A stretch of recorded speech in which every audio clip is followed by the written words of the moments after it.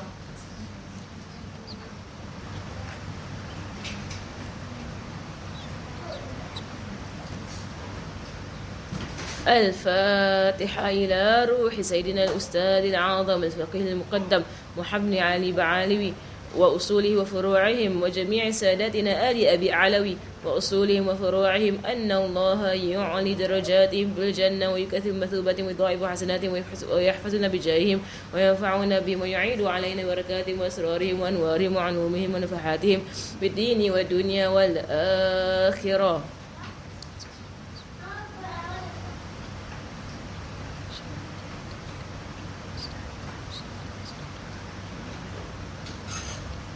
الفاتحة إلى أرواح سادتنا الصوفية أينما كانوا وحلت أرواحهم من مشارق الأرض إلى مغاربها أن الله يعلي درجاتهم في الجنة ويكثر مثوبتهم ويضاعف حسناتهم ويحفظنا بجاههم وينفعنا بهم ويعيد علينا بركاتهم وأسرارهم وأنوارهم وعلومهم ونفحاتهم في الدين والدنيا والآخرة.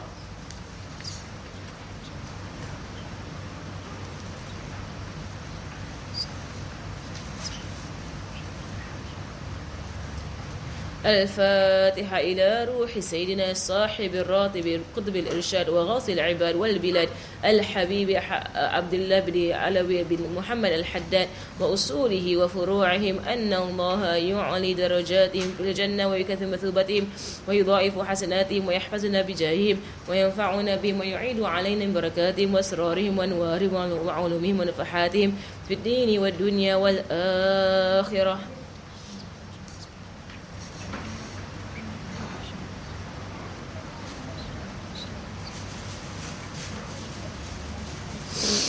الفاتحة إلى أرواح كافة عباد الله الصالحين والدينا ومشايخنا في الدين وذوي الحقوق علينا وأموات أهل هذه البلدة من أهل لا إله إلا الله أجمعين، وإلى أرواح أموات المسلمين وأحياهم إلى يوم الدين أن الله يغفر لهم ويرحمهم ويفرج كروب المسلمين ويرحمهم ويشفي مرضاهم ويجمع شملهم على الهدى ويؤلف ذات بينهم ويولي عليهم خيارهم ويصرف عنهم شرارهم ويكفينا وإياهم شر الفتن والمحن والمؤذين والمعتدين من قريب أو بعيد ويرخي أسعارهم ويغزر أمطارهم ويعطي كل سائل منا ومنكم سؤله على ما يرضي الله ورسوله ويفتح علينا بالفتوح العارفين ويختم لنا بالحسنى وهو راض عنا في خير ولطف وعافية، وإلى حضرة النبي محمد صلى الله عليه وآله وسلم. الفاتحة.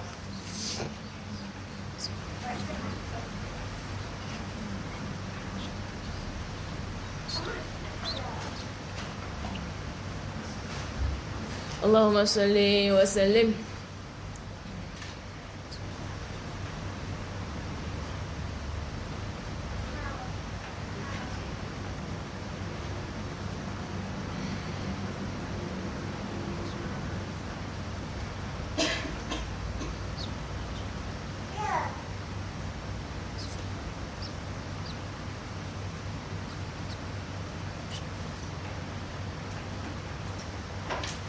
اللهم إنا نسألك رضاك والجنة ونعوذ بك من سخطك والنار.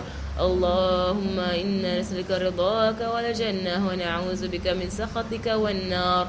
اللهم إنا نسألك رضاك والجنة ونعوذ بك من سخطك والنار. يا عالم السر منا لا تهتك الستر عنا وعافنا واعف عنا وكلنا حيث كنا. يا عالم السر منا لا تهتك الستر عنا وعافنا واعف عنا وكلنا حيث كنا. يا عالم السر منا لا تهتك الستر عنا وعافنا واعف عنا وكلنا حيث كنا. جزا الله عنا سيدنا محمد صلى الله عليه وسلم خيرا. جزا الله عنا سيدنا محمد صلى الله عليه وسلم ما هو أهله. جزا الله عنا سيدنا محمد صلى الله عليه وسلم خيرا. جزا الله عنا سيدنا محمد صلى الله عليه وسلم ما هو أهله. جزا الله عنا سيدنا محمد صلى الله عليه وآله وسلم خيرا. جزا الله عنا سيدنا محمد صلى الله عليه وسلم ما هو أهله. جزا الله عنا سيدنا ونبينا محمد صلى الله عليه وعلى آله وصحبه وسلم أفضل ما جزى نبيا عن أمته. يا الله بها يا الله بها يا الله بحسن الخاتمة. يا الله بها يا الله بها يا الله بحسن الخاتمة. يا الله بها يا الله بها يا الله بحسن الخاتمة والقبول.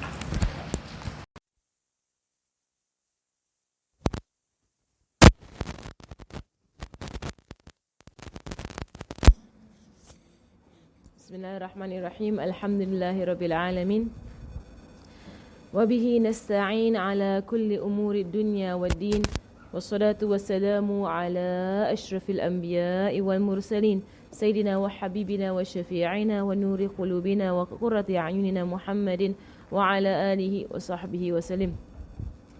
نواه تعلم وتعليم وتذكر وتذكير والنفع والانتفاع والإفادة والاستفادة والحث على التمسك بكتاب الله وسنة رسوله صلى الله عليه وآله وصحبه وسلم ودعاء إلى الهدى ودلالة على الخير ابتغاء وجه الله ومرضاته وقربه وثوابه سبحانه وتعالى مع لطف وعافية برحمتك يا أرحم الراحمين. اللهم إنك العلم لدني والمشرب الصوفي الهني وهب يغني. اللهم إنك العلم لدني والمشرب الصوفي الهني وهب يغني. اللهم إنك العلم لدني والمشرب الصوفي الهني وهب يغني. وصلى الله على سيدنا محمد وعلى آله وصحبه وسلم والحمد لله رب العالمين. آمين. Alhamdulillah. Alhamdulillah, we've come into the section on laws of the religion. Right, so we are at the first part about wudu. Right, so before and with any book, right, when you learn the laws of Islam, we always start off with purification. Right, and in purification, we learn that there are how many compulsory actions in purification or in wudu. There are six. Right, six. Okay, four of which are physical, right, and two are in their meaning. Right, meaning the first one in their intention.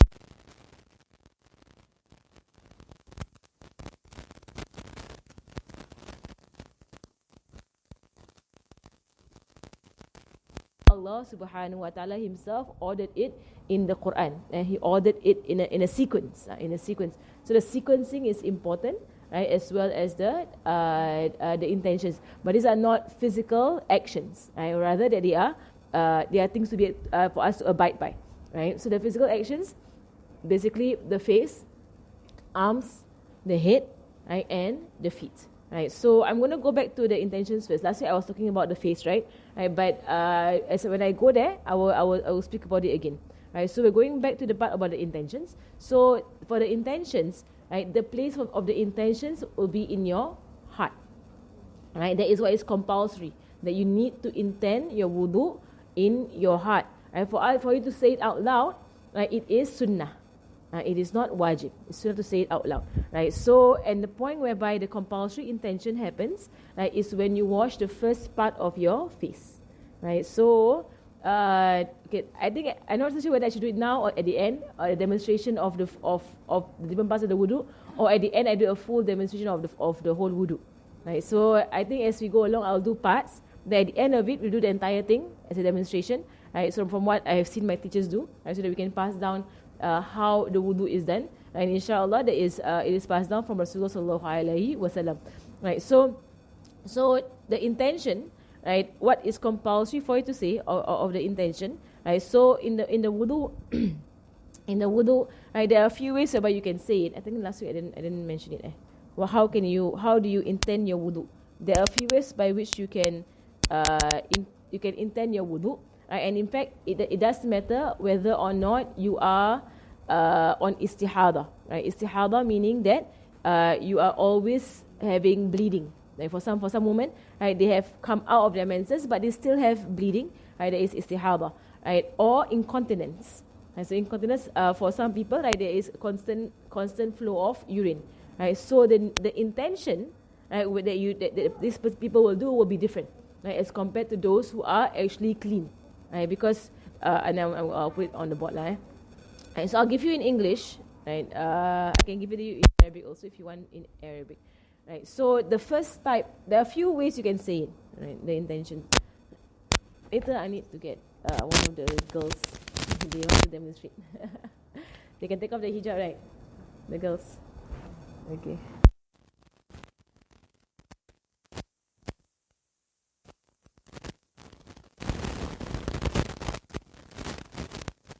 I intend to lift, right, or remove. You can see it either way. Minor. You can say hadath if you just prefer to use the word. But hadath, you can replace it with state of impurity. Intention can always be done in whatever language that you in Arabic. I'll give you the Arabic in a while. Right? So I intend to lift or remove minor hadath. If you can't memorize this word, then you can say the word state of impurity. Right? Minor hadath for the sake of Allah.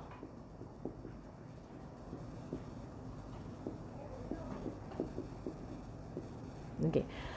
The last part for the sake of Allah, right, is something that is it is a sunnah, right, to say in all of your actions. You always end up with saying lillahi ta'ala. Right, lillahi ta'ala, or for the sake of Allah subhanahu wa ta'ala, to remind yourself, right, to focus your intention only on Allah subhanahu wa ta'ala. But if you find this too long and you don't actually say it, right, of course you just have it in your heart that you're doing it for Allah subhanahu wa ta'ala. Right, what is important is, right, that you say lift or remove, right, the minor hadath, right, minor.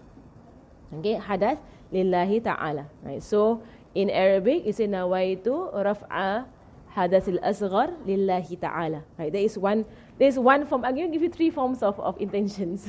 Right, and any of the three you can actually use. Any of the three. Right, you want the Arabic? Oh, yes, no, oh no need. Okay, I'll put it down like anyway. Okay. Now, why to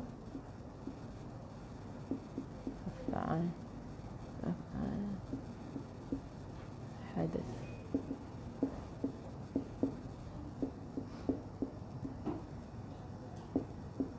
الصغر لله تعالى. Okay, this is the Arabic. Right, so you can say in English, you can say in Arabic. It's up to you. Right, the second way of doing this, of intention, right, I intend to do the wudu. It might be easier. I intend to do the wudu for prayer. Right, for the sake of Allah. You must say wudu for prayer. It must be said. Right? Because I asked my teacher before, can I just say I intend to do wudu for the sake of Allah subhanahu wa ta'ala? Isn't that like understood? Must I say for prayer? He said yes, because the word wudu in the Arabic language can also mean washing your hands. In Arabic language, wudu can also mean wash your hands. And there are some of the riwayat, some of the hadith from Rasulullah whereby when they say that he did wudu, he was actually just washing his hands. It was not a wudu that is something for the prayer. But also on this account, if you say do wudu for the prayer, because wudu is very strong, you can do anything with the wudu. And not necessarily for the prayer only. You can do tawaf, you can hold the Quran, you can whatever you need to do with your wudu with. Right? Some people there is a misconception, right? That if you intend for the prayer, you can only do the prayer. You can't do tawaf, or you can't hold the Quran, or you can do whatever requires wudu. Right? Wudu is very strong, and I actually, because it's something that we heard people say from before, that you have to specify what you need to wudu for. So I asked my teacher several teachers, and they said no, wudu is strong. Wudu is strong. It's a strong form of cleansing. Right? So whatever you specify for, even if you say you do wudu because you want to hold the Quran, right? It doesn't matter. Wudu is strong. And wudu is a cleansing act. So you can do whatever you want with your wudu. The one about specifying what is it for, that one is for tayammum, whereas tayammum is not strong. And that one is for wudu that does not remove the minor hadas. And that one later on I'll speak about, that is the istibaha wudu. The wudu that you do because you have ongoing hadath. Your hadath is ongoing. Okay, I might use the word hadath every now and then. Minor state of impurity. Okay, so if you want the Arabic, right, nawaitu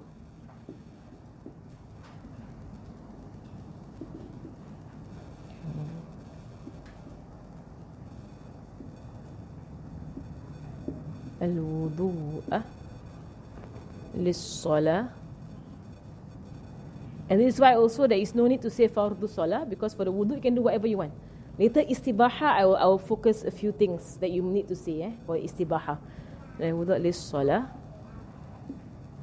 salati lillahi ta'ala, lillahi ta'ala, lillahi ta'ala. Okay, second way you can do that. The third way, so it's any of the three that I'm going to give, right? So whichever you think is the easiest for you.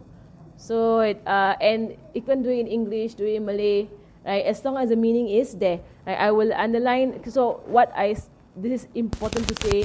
So basically, the underlying things are important to say. Right? So you must say I intend. You must say that, right? And then you must say one of these two words, and then minor hadath. That's it. That's compulsory, right? So the same thing, I intend, right, to do the wudu for the prayer. Right? All what is compulsory. Not say, but in a sense, have it in your heart. Right? To say it out loud is sunnah. Number 3, I intend tahara, or cleansing.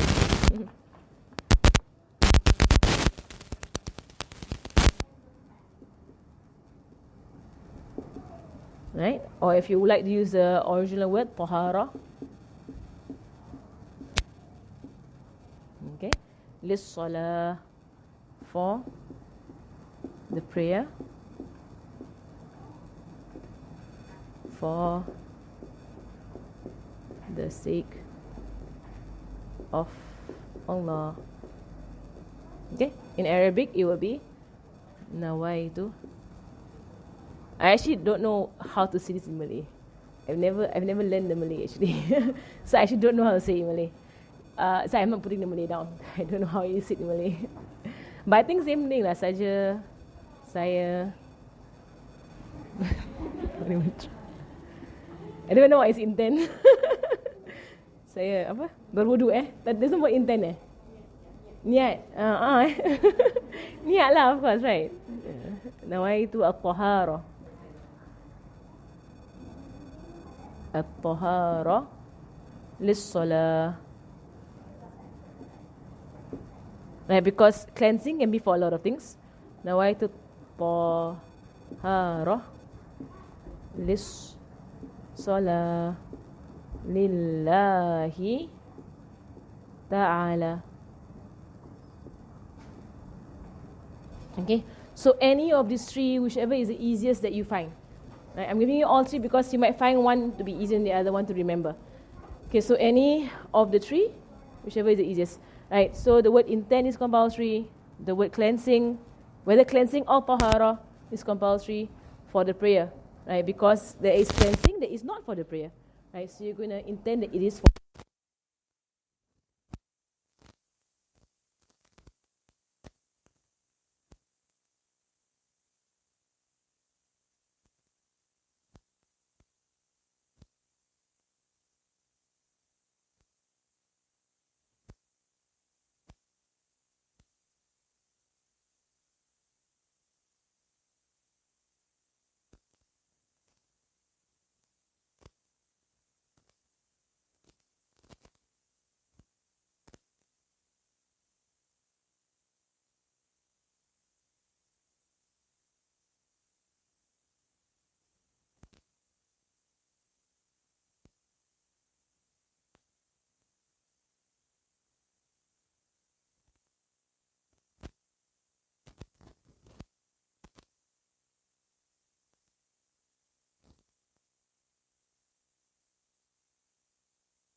is sunnah.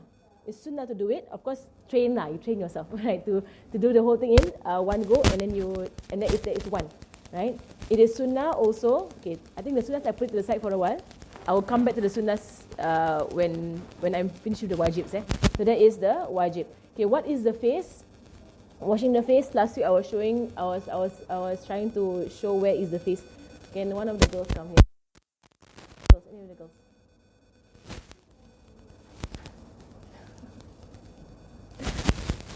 Okay. Or even Anissa. Is Anissa okay with?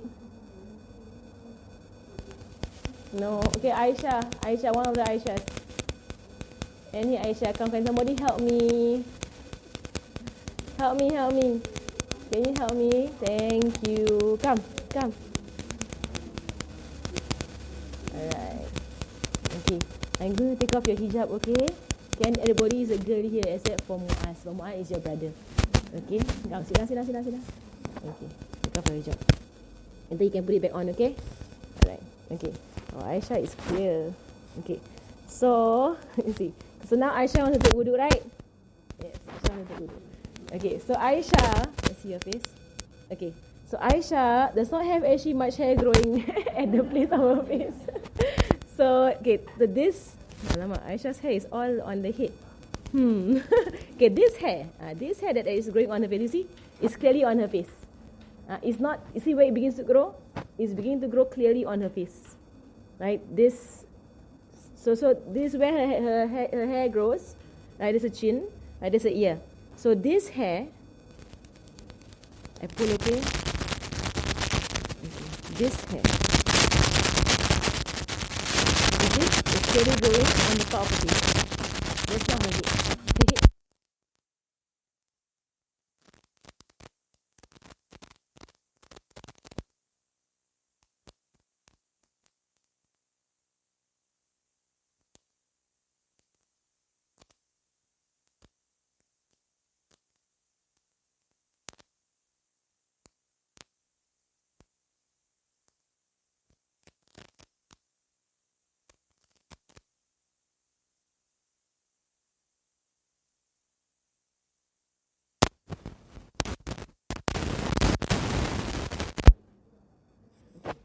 See how clearly it's growing on the face? Now you can see it's clearly growing on the face, right? Then when she does her wudu, she takes her hand, right? This is nawaitu. So you put the hand there. Nawaitu istibaha for this. Not istibaha pula. She's not even on menses. Nawaitu tahara. Tamam. Okay, nawaitu tahara lis-salah. So you cover all the hair. Can you make properly again? Right, so you can now it's clear, kan? You can actually see that it's growing onto her face. Right, some women have it, some women don't have it. Right, so you have to just go home and just see where does your hair grow. Right, so like for myself, I just cut it. Last week I cut, kan? Right, so there, here, like that. Right, so before I do my wudu, straight away automatically I will just rub it down, and it comes down. Yeah. Right, and then after I do my wudu, I push it back, so you don't look so weird with your hair coming down like that. Okay, again. Okay, that is part of your face. That's part of your facial hair.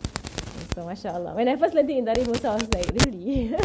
and in fact, it happened that when Hababa was teaching us, and she pointed to us where is the facial hair, right? Where are our facial hair? And then one of the ladies there, she was, and mashallah, and she said she pushed back her hijab. And she said, where? And Hawa pointed to her here. This is your facial hair. And then she said, are you sure? And then Hawa was like, yeah, I am very, very sure. And then she was like, but it's long. And he said, then make it a fringe. Basically make it into a fringe. You know how you can just cut it and make it like a fringe? Back in our schooling days, we used to make fringes, right? And how are you going to cut the fringe? Right? And then the person said to her, can you ask Habib Mashhur? Habib Mashhur is Hababa's father, right? And who is the Mufti of Tarib. Right? And then Hababa was like, who do you think I learned this from? My father. And then she kept quiet. She said, I will ask him again. Okay, that is their humility. I mean, you get so annoyed. I say, Like, you want me to actually check with my, like don't trust me in saying this from my teacher lah. I mean, the way they ask, that are you sure? He is very sure. Can you ask the Habib? Right? And then who's my teacher? And Habib Mashur is my teacher. She was saying, but that was the first response. And mashallah, you see their akhlaq. You see their character, their very beautiful character. Her first response was, who do I take it from? And then she kept quiet. I could see that she kept quiet, and she said, I will ask him. And the same answer. But she didn't even scold the person saying, there's such bad etiquette if you're a teacher. But okay, you want me to ask? I will ask him, right? No, mashallah. Right, so actually once you do the split, it's very easy, it's not hard. It's very easy. And in fact, when I first learned it, I also was wondering, really, there's the face hair. But after a while, meeting enough people in your life, you will actually see there are people who struggle with their hair when it comes to covering it up in the hijab. Because it actually grows into their hair. So they find it so hard to cover up their hair. So they pull their hijab down to their eyebrows, they're trying to cover the hair. Then you realize that, it is part of the face. And when you see Aisha just now, it was very clearly part of her face. It was not actually part of her. Her head is here. Her face is here. It was actually part of her face. Tamam. Alright. Allahumma salli ala Sayyidina Muhammad. Alright. Okay, so your intention, the compulsory intention is washing the first part of your face, which is here. The compulsory intention. And you wash from the top to the bottom. So the water will flow downwards. So you don't, some people they wash from bottom to top. You don't do that. You don't, and in fact it is disliked to splash water onto your face. You don't take the water and you go like that onto your face. You actually bring it up and you bring it down. Okay? But if somebody is really finding it really hard to follow all these rulings, then just know what is compulsory is that your face is washed, every part of it, and the hairs on the face are washed, however you wash it. Right? So, but as long as the water that you're taking is fresh water, right? Not water that it has been reused. You think that it's really hard to do the whole thing in one go and then to maneuver with the intentions and everything, right? Then you can just wash it however you need to, taking the water as many times as you need, right, to ensure that it's all washed, right? Of course, okay, so that is the compulsory part. The sunnah. Yes.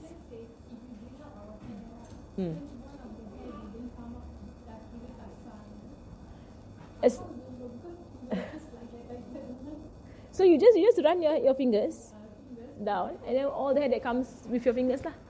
I do it a few times. I'll do it a few times, and then until I look okay. But inshallah, Allah Subhanahu wa Taala is all merciful.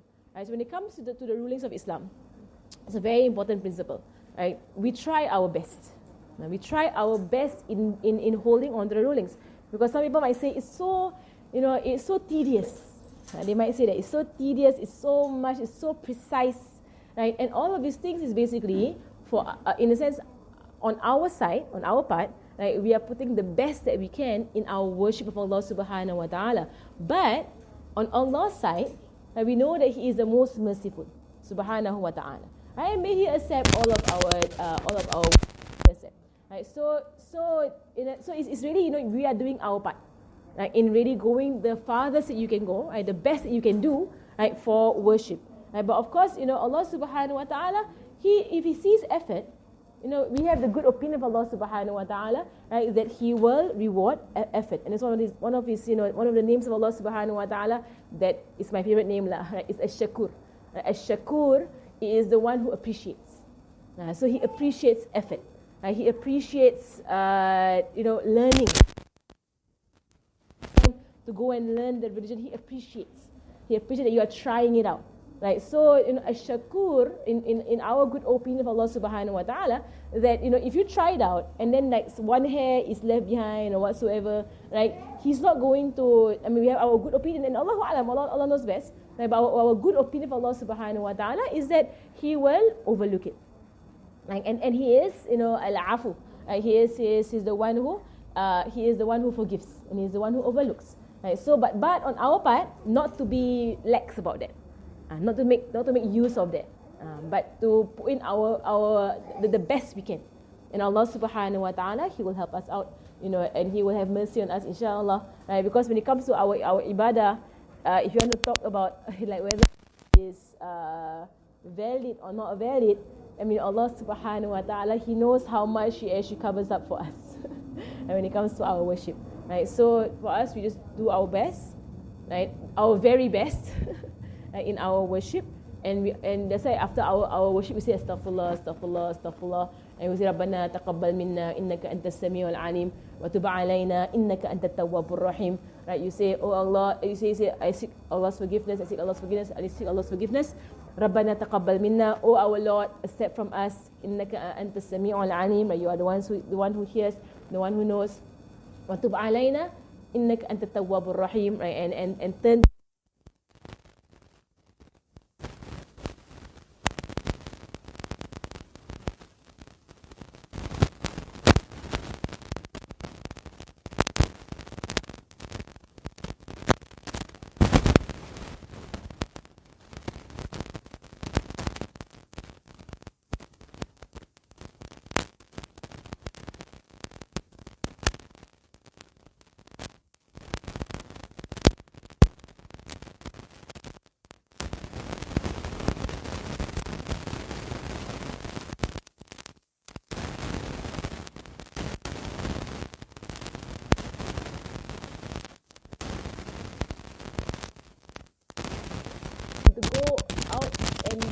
over the ears, and then to come down at the neck. This is a full sunnah of washing the face. That means you really go beyond the limits and you go extra. Right? So in case anything is not covered, so down to the neck, the chin and everything, cover the whole thing. Right? There is a sunnah of washing the face. And for the entire of the wudu, there's always a sunnah of going a bit more. And the sunnah is there because, in case you fell short. And the sunnah of doing 3 times also does that. So you see how the sunnahs cover up, right? All the where there might be a lack. So you do 3 times also. So most likely you covered again and again and again 3 times, right? But there is whereby Rasulullah said that the one he did 3 times, his wudu, each part he did 3 times. He said the one who does more than this or less than this, then he's not from me. I mean, he's not following me, right? So in a sense, to show that it is a very encouraged sunnah to do it 3 times. But of course, if you're short of water, then you do it 1 time, right? But it's not encouraged to do it 4 times. Because 4 times will fall under wasting water. And wasting water is not permissible, especially if the water is not yours. Right? The water of the masjid is not yours. Right? The water of people's houses is not yours. Right? It's their water because they pay for the bill. Right? So when you go to their houses and you take your wudu, you actually have no right to waste people's water. You on the tap really big, and then you take so much water from them. Right? The masjid also pays for his bills, right? And you take so much water from the masjid. Right? On the small stream, it's all part of the sunnah of Rasulullah sallallahu alaihi wasallam to be environmentally conscious. Right? Whereby there is a narration where Rasulullah says that even if you take, there was once a man who was doing his wudu, and he was using a lot of water for his wudu. And the Rasul says, be minimal, and take less of the water. Then he says, is there wastage in wudu? I mean, is there such a thing as wasting water in wudu? Then he says, yes. Right? Yes, there is such a thing as wasting water in wudu. And even if you are by a river, you are not to waste water. And here, Rasul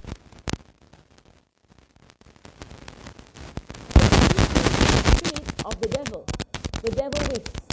Right? So even if you have a lot and it's a flowing river and the water goes back into the river anyway, right? The principle is you don't waste. That's the principle. You don't waste. So mashallah, how we need to really come closer to the sunnah of Rasulullah sallallahu alaihi wasallam. Right? But that said, you ensure your wudu is correct. Right? You don't I'm not going to waste. Then your wudu is falling short, right, of what is compulsory. Any questions? Yes. Any questions? Whichever one.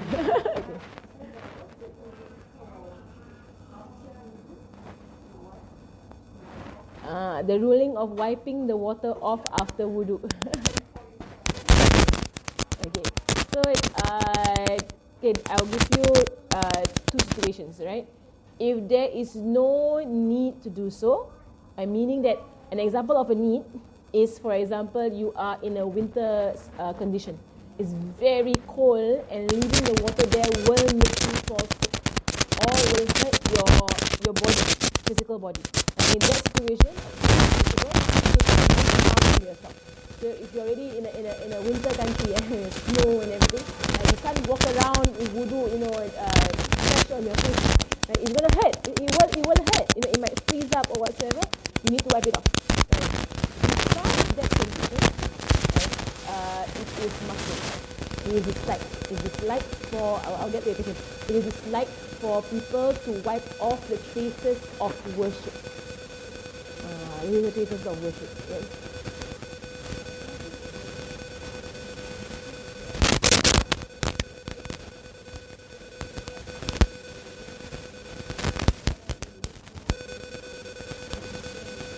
So you're gonna wet the moss local.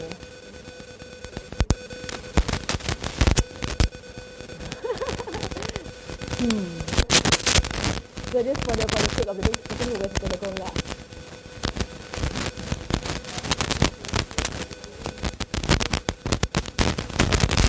Yeah. Unless you put your own hijab over yourself first, and then you put the local. Like if you're wearing a hijab, you put your own hijab on, and then you're going to go over it. So your hijab gets wet. You get your own hijab. But I will ask the question.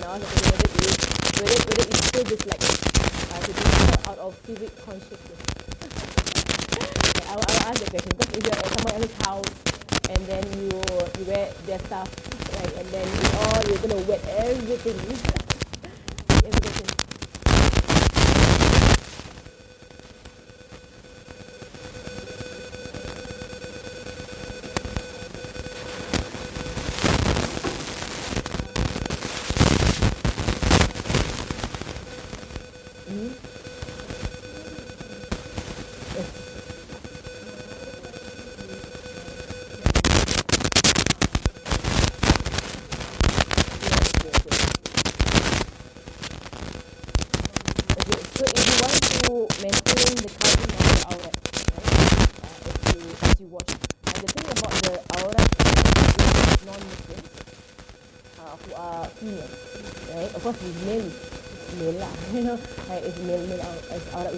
With females, I asked my teacher before about this.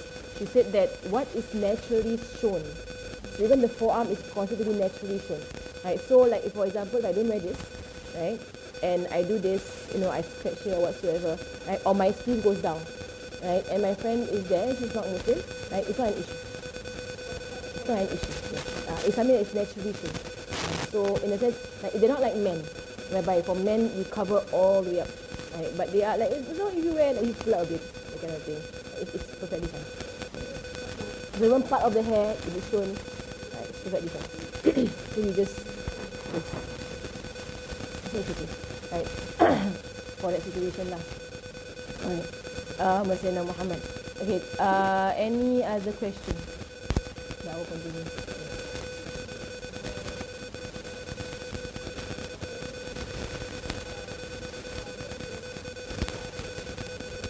To where your hair begins to go.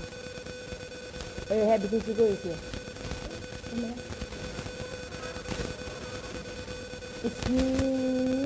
It's not so much. The one that I showed you. I just showed you. It's just, like that. Okay? It's not so much. Yeah.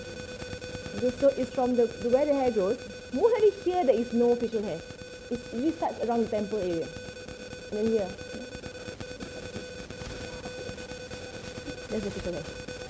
Okay, later you all go in front of the mirror. You can look at it. And you can see where is this facial hair. Right? But some people don't have it. Some people actually don't have it. Their hair grows a bit further back. Right? And it's depending on the genetics. Alright. No other question? Any other question?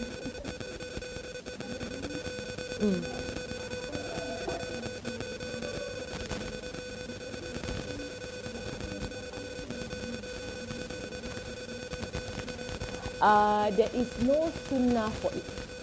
There's no sunnah. So her question is, so the first washing, I do the intention, right? The second washing, do I do the intention again? There is no sunnah for doing that. right? And in fact, if you have memorized the dua of washing the face, then you should be doing the dua. Right? So if you wash your face, for example, if you wash your face, the first washing,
no.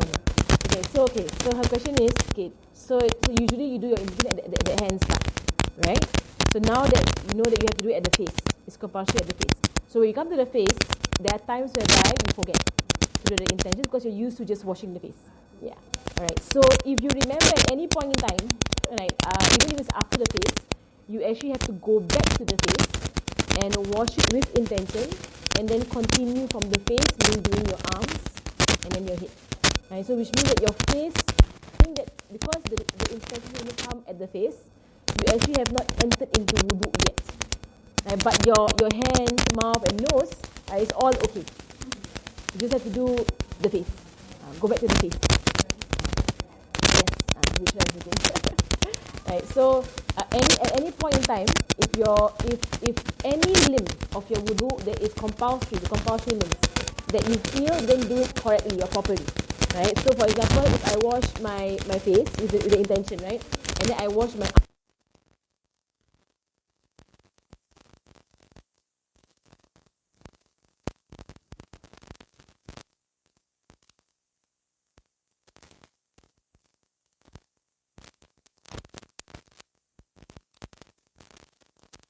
every part of the wudu is only valid if the previous part was valid. So you don't have to go all the way from the beginning again. You just go from where the problem happened. Just go from there.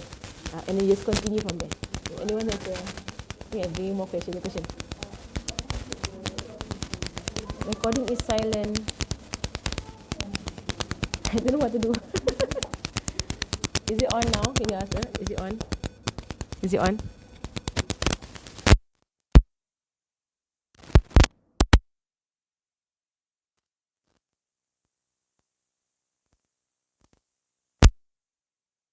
Try.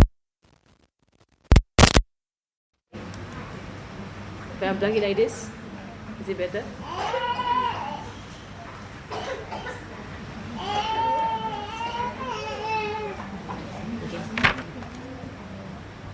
Can? Cannot hear at all. I don't know what to do. Okay, can. Do I plug it? Oh, unplug. Alright. There's something wrong with my earpiece lah. Alright. Okay, so that is the intention. Alright, so it is sunnah to say it out loud on your lips. It's wajib. That means the moment you begin washing the first part of your face, you begin your intention already. So that's okay. It's done. So even if you take time to say the intention and as you go down your face, it's okay. You're just saying your intention in your heart. Sunnah to say out loud. At the point of doing the intentions at the hands, right? It is when you want to wash your hands before wudu, you should be saying the intention. I intend the sunnahs of wudu. Okay, I intend the sunnahs of wudu, and you begin to wash your hands. And if you don't say I intend the sunnahs of wudu in your heart, right, or out loud, then you're just washing your hands. Because you're not doing a sunnah, you're just washing your hands. Right, so that's why it is important that when you wash your hands, you do your mouth, do your nose, right, that you actually have it in your heart. I intend the sunnahs of wudu. Right. Just say that. Alright. So of course, you do the washing of the hands. If you look at the book Beginning of Guidance, you will find all the du'as, right, for washing the hands, doing the mouth, doing the nose. Okay, but all of these things I will cover when I cover the sunnahs of wudu. How exactly do we do it? Okay, but for now I'll focus on the wajib of wudu. Alright, so that is the intention. Alright, for wudu. Alright. So and the thing about intentions is that, as you can see with the washing of the hands at the beginning of the wudu, it actually it distinguishes what is worship and what is normal daily habits. So it is our normal daily habit to wash your hands. And in fact, it's a sunnah to wash your hands when you wake up from sleep. Just to wash your hands. It's a sunnah. Do you all know that? And when you wake up from sleep, the first thing you should do is just wash your hands. And then you'll see what. Right? It's a sunnah to do so, even if it's not for wudu. Just to wash the hands. It's something that Rasulullah used to do. Right? Wash his hands at the point of waking up. Because he said in the hadith that you don't know where your hands have been in the night or what has come onto your hands in the night. Right? So before you touch anything, you wash your hands. Right? And then you go on with your day. Alright. Sayyidina Muhammad. Right, so that is the first one. So that's the first one. The second one is the washing of the face. Right, and we have gone through that in detail. The face is from where your hair grows to where your chin is, and from ear to ear.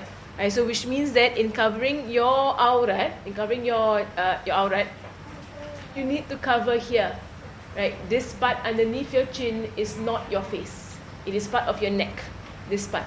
Right, so when you pray, you need to pull it up front, right, to ensure that your aurat is sufficiently covered. And that's why all the telekongs they have a triangular thing there. It's not meant for us to push it back. Right, it's meant for you to pull it forward, right, and cover your chin when you pray, because the underneath your chin here is not your face, it's your neck. Okay, so just be sure about that lah. And of course, on extension of that your hijab, right, also pull it forward. Right, the hijab itself, try to pull it forward so as to cover the neck. Right, unless you wear niqab, then it's better. Right, where your hijab goes. Okay, Sayyidina Muhammad. The sunnahs of the face will be the hair, the ears, as I mentioned, right, and then the neck. The sunnah of washing the face. It is sunnah that before you wash your face, to take water and to go in between where the folds are, as how it is for bathing, for wudu, same thing. Especially if you just woke up. So before you do your wudu, you take water, you wash out the insides of your eye, for any crust that's there. Right, because when you do your wudu, you might go too fast, that you don't pay attention to this grooves that's in your face. Right, so you get all the water, and you wipe out wherever around your mouth, whatsoever, right, and inside your eyes. Right, same thing for later on when we go through the bath.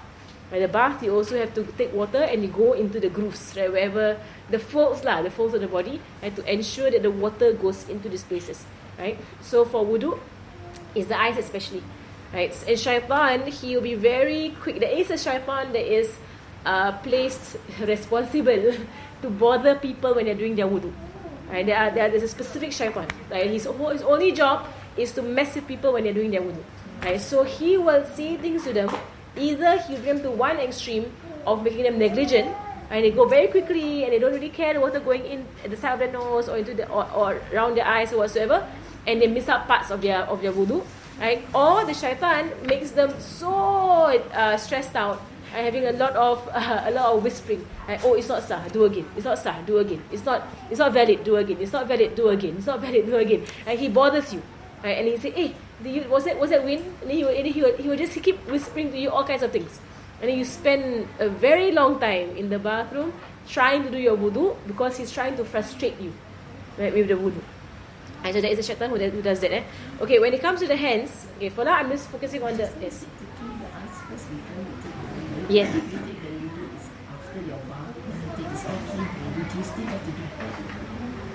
So you took a bath and you want to do your wudu now? No, I finished my bath and I take my wudu. You want still have to clean that? If you're certain that it's all cleaned out, then it's okay.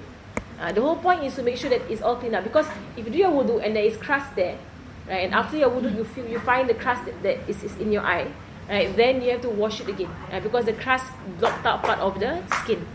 So it's best that you wash it first, right, so you don't forget to do it. Because as I was saying about shaitan, that when you reach your face part, he'll make you forget your niyat. That's what he will do. He will distract you in your mind, so your mind goes somewhere else. Right? Or he will make you forget to ensure that the crusts are out, right? And you can wash that. Okay. If you have taken out everything and made it very clean, and then you wash your face, then thereafter, after you're praying, and then you rub your eye, and then you find that more actually came out. And it can happen. I asked my teacher about this also before, right? Whereby I said to her, but I washed it before I took wudu. And then after I pray, I rub my eye, and then like more came out. Especially when it comes to the ismit, right? The black the what do you call it? The eyeliner, right? The ismit, the eyeliner, right? It actually, the eyeliner, if you use it at night, it actually enters the eyeball. it goes to the back. Not enter the eyeball, It goes to the back. So sometimes it's actually inside your eyelid. So as you pray, it comes out. The tears pull it out. Right? If that happens, it's not an issue, because the wudu has really touched the skin already. So the crust did not stop the wudu from touching the skin. The crust is from the inside of the eye. Then it came out by itself. So if that happens to you, it means you already washed it. Then you took your wudu. Then you prayed. And then you touch your eye. Hey, there's still some more things there. Right? That means it came out later on. It is from the inner eyelid. It came out, right? Especially when you put the eyeliner, right? It comes out. It goes inside the eye, and then it comes out. Right? So that essentially is not an issue, right? Because you actually already ascertain that it was washed, right? But it's only if you make sure that it was washed, right? Then you know that you have already washed it. Okay, alhamdulillah. Okay, so for the arms, I'm gonna go a bit quickly. For the arms. Okay, one thing also about the intention I want to mention, right, is that when you intend your wudu, you need to know if this wudu is compulsory or not compulsory. Right, so for example, right, if it is in Islam, right, in our law, it is sunnah for us to do a fresh wudu for every compulsory prayer, even if you are in wudu. Right? It's called renewing our wudu. Right? Renewing the wudu. Okay? So if you prayed, for example, you prayed Maghrib. Now Maghrib is a very easy example. You prayed Maghrib, right? And then Isha comes in. Right? And you still have wudu, because Maghrib and Isha is very near. And you still have wudu. It is recommended, right, that you actually renew your wudu and pray Isha. It's recommended, not compulsory. Okay, but that wudu would not be a compulsory wudu. It is a sunnah wudu. The wudu itself is just to renew, right? And it's only recommended to renew your wudu if you have prayed in that wudu. Right, so for example, I'm going to make the ring a bit clear, inshallah. For example, you took wudu before you leave the house. Right? It is your habit, and it should be your habit. And before you leave the house, you have wudu. Right? So you left the house, you have wudu. Right? You didn't nullify the wudu, but you didn't use this wudu to pray any compulsory prayer. There was no the wudu has not been used to pray a prayer. Right? You come to the masjid, right? The adhan for zuhur comes in. Right? There is no sunnah for you to redo your wudu if your wudu is still valid. There is no sunnah. In fact, if you try to redo your wudu, you are wasting water. Alright? That means you have not done any prayer with this wudu. Understand? Alright. So but if you have prayed zuhur and you stay in the masjid and asar comes in, right, now there is a sunnah for you to get up and do your wudu again. Even though your wudu is still valid, there's sunnah to get up, do your wudu again. Right? It's called tajdeed, right? To actually renew your wudu, and you come back and you pray asar, sunnah.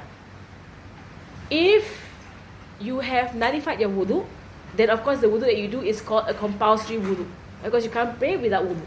Right? You must know if the wudu that you are doing, is it compulsory or sunnah. So for example, if someone comes to the masjid, right, and she's not sure if she has wudu, right? So she needs to build her actions, or she needs to base her actions on what she is sure about, right? So she tries to recollect. She remembers herself going to the bathroom, right? She remembers herself doing her wudu. She remembers doing so clearly in her mind, right? While walking out, she does not remember touching her husband, does not remember passing wind on her way here, right? So, not touching any man in the taxi or whatsoever.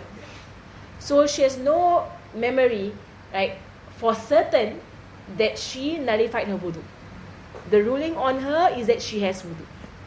Right? So, even if she's like, no, I don't know, but I walked all the way, but how? And it's all waswasa coming in. Because what is certain is that she remembers that she took wudu, she has wudu. Alright? If she says, no, I'll just take wudu for just in case I actually nullified my wudu. At this point, she has to be certain, is this wudu compulsory or sunnah? She has to be certain. Right? So if she is doing it for just in case, that means she's not certain. Is it compulsory or sunnah wudu? She's not certain. Right? She needs to be certain. If she wants to be certain, she just go to the bathroom, istinja herself, and then now she's certain that she has already nullified her wudu. Right? Because she just break your own wudu. You can break your own wudu. Right? So you just nullify your own wudu. Now you are certain you have no wudu. Right? So the wudu is compulsory. Okay. On that account, if she thinks to herself, okay, I took wudu, okay, I didn't touch anybody as I go out, or nothing happened to me. So she said, okay, I have wudu, right? But she says to herself, okay, just to play safe, to play it safe, I'm going to take my wudu. But she does her wudu with no certainty whether or not she is doing a compulsory wudu or a sunnah wudu, right? She just does it just for the sake of it, right? In case. So she goes out to pray. Then while she's praying, she remembers that she actually touched her husband. And while she's praying, the memory comes back. Oh yeah, I took something from him and his hand touched me. Right? So the wudu is nullified. Right? If she says at this point, she has to stop her prayer and do her wudu. Because the wudu that she did was without certainty, is she on wudu or not. Right? So she can't say, when she's praying, oh yeah, this one I touched my husband. Oh, luckily I take wudu. Right? She can't do that. She needs to stop because the wudu was done with uncertainty. Are you actually cleansing or are you doing it as a renewal? You must be certain. Right? So if she's now very certain, yes, I touched him. Yep. Now I remember very clearly I touched him. Right? So she has to stop her prayer right then. Right? And then she goes and she will do her wudu, knowing that she is removing the hadath. right? She's doing the wudu as compulsion. You understand what the situation is? And of course, the entire of Islam is based on this. Islam is based on what is certain, right? So if someone goes to the bathroom and she breaks the wudu in the bathroom, and it is her habit to always do wudu before leaving the bathroom. It's a habit. So she will always, it's automatic. She will just break her wudu in the bathroom, then she will take her wudu again before leaving the bathroom. It's a habit. So one day, she goes to the bathroom, same thing, and then she leaves the bathroom, right, and she goes out. And she forgot whether or not she took her wudu. She can't remember. Right? For the life of her, she said, she knows that she usually will do it automatically. Usually. But she can't recollect any movement of wudu, but she knows that automatically she does it. Automatically. So what is on her right now? Her certainty is that she went to the bathroom. That means she has no wudu. Right? Even if she did take wudu, subconsciously, right? Subconsciously, not unconscious. What is the word unconscious? You can't take wudu unconsciously. You are subconscious, right? She's doing subconsciously, right? Even if she did it, right, it's not counted because she is not certain that she did it. Right? She is certain that she nullified the wudu. That is a yaqeen. Her certainty. So wherever you are certain, that is a ruling that's on you. Okay? Right? So, okay, that is clear. Alright, Alhamdulillah. Alhamdulillah. Okay, I'm going to end the class. Next week, I will continue with the other parts of the wudu. And I will go into the sunnahs of the wudu. Right? There are a lot of sunnahs of wudu, more than 500 sunnahs of wudu. Right? But I'll go through some, of them. I have a book by Sunnah Arabic, on the sunnahs of wudu. So a lot of them. And there was an alim, like a scholar, him and his brother in Tarim. And they were walking from their town, their village, to Tarim for lesson. So while they were walking, they said to each other, okay, let's count the number of sunnahs in wudu. And this is how they pass time. And they pass time by counting to each other how many sunnahs there are in wudu. Right? And they reached to a few hundreds. Some days it was 500 or 300. There are different stories. Right? They reached to a few hundred, and they only stopped because they reached their destination. Right? They could have continued in the sunnahs thereafter. But mashallah, there's a lot of sunnahs in wudu. And in prayer, right, there's 1,000 sunnahs in the prayer. There's a lot more in the prayer. Counting the wudu. I'll mention a few the next time round. Okay, any questions? Number one, number two, number three. Personally, which one do you always use? Okay, for me, I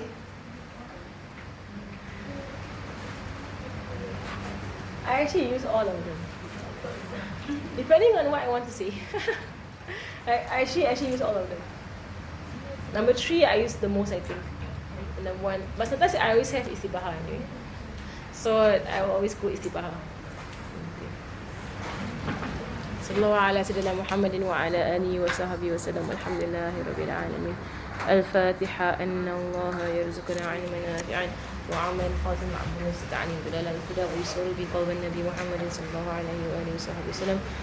وإلى أرواح معلمين مشايخنا وذوي الحقوق علينا وإلى حضرة النبي محمد صلى الله عليه وآله وصحبه وسلم. الفاتحة.